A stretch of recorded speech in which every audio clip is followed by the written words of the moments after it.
Assalamualaikum warahmatullahi wabarakatuh. Salam sejahtera teruntuk kita semua. Semoga kita dalam keadaan sehat walafiat. Anak-anak Indonesia dimanapun berada, berjumpa kembali dalam video pembelajaran Umar Animargon Channel. Pada materi kali ini yaitu tema 6 subtema 2 pembelajaran 1 dan 2 kelas 5 sekolah dasar. Subtema 2 perpindahan kalor di sekitar kita. Anak-anak hebat, pada muatan mata pelajaran IPA kita akan membahas cara-cara perpindahan kalor dalam kehidupan kita sehari-hari. Yang pertama yaitu perpindahan panas atau kalor secara konduksi. Perpindahan panas atau kalor secara konduksi yaitu perpindahan kalor tanpa disertai perpindahan zat perantaranya. Contohnya seperti tangan kita sedang memegang cangkir yang berisi teh atau kopi panas. Yang kedua contohnya yaitu tutup panci akan terasa panas saat panci digunakan untuk memasak.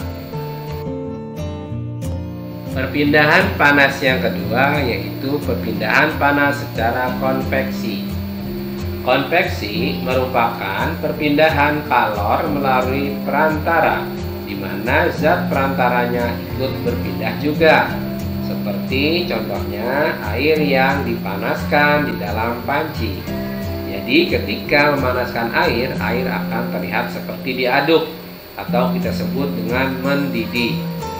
Contoh yang berikutnya peristiwa angin laut dan angin darat, dan juga sirkulasi udara yang mengalir melalui jendela karena adanya perpindahan partikel udara panas.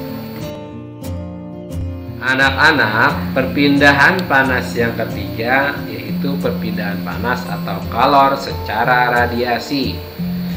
Radiasi merupakan perpindahan kalor tanpa melalui perantara. Contohnya, ketika kita dekat api unggun, maka tubuh kita akan terasa hangat. Begitu juga panas matahari yang terasa sampai ke permukaan bumi, sehingga ketika kita menjemur pakaian, maka dari panas sinar radiasinya itu dapat mengeringkan pakaian dan dapat mengeringkan benda-benda yang lain yang dijemur. Contoh yang berikutnya yaitu menghangatkan telur ayam atau telur bebek di bawah cahaya lampu. Mari anak-anak kita ingat kembali 3 perpindahan panas. Yang pertama yaitu secara konduksi, yaitu perpindahan kalor atau panas tanpa disertai perpindahan zat perantaranya. Yang kedua perpindahan panas secara konveksi, yaitu perpindahan kalor atau panas yang disertai perpindahan zat perantaranya. Dan yang ketiga yaitu perpindahan panas secara radiasi, yaitu perpindahan panas tanpa melalui perantara.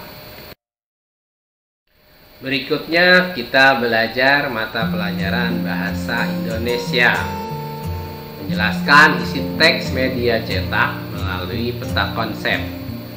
Peta konsep merupakan cara untuk menyajikan ide atau informasi penting dalam sebuah bentuk cabang. Pada peta konsep, informasi penting dihubungkan dengan informasi lain yang ditulis dalam bentuk kata kunci atau gambar. Melalui peta konsep, sekumpulan data atau informasi diolah dengan cara tertentu sehingga dapat dipahami oleh si pembaca.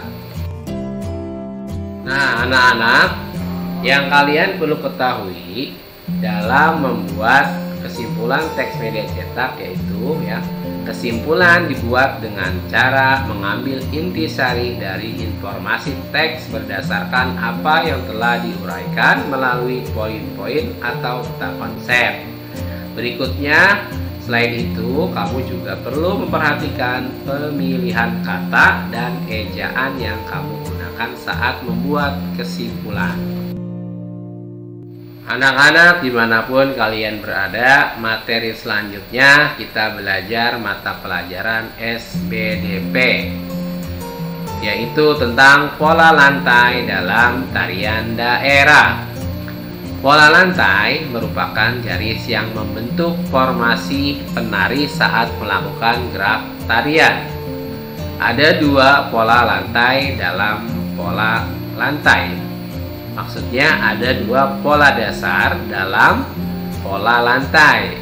Pola lantai lurus seperti pola lantai horizontal, vertikal, diagonal, segitiga, dan zigzag. Ini contoh tari topeng atau tarian dari Jawa Timur yang menggunakan pola lantai vertikal saat menari. Contoh pola lantai diagonal seperti pada tari pendet dari Bali yang menggunakan pola lantai diagonal saat menari. Itulah anak-anak materi kita pada kali ini. Semoga dapat bermanfaat. Tetap jaga kesehatan. Salam sehat selalu buat kalian semua.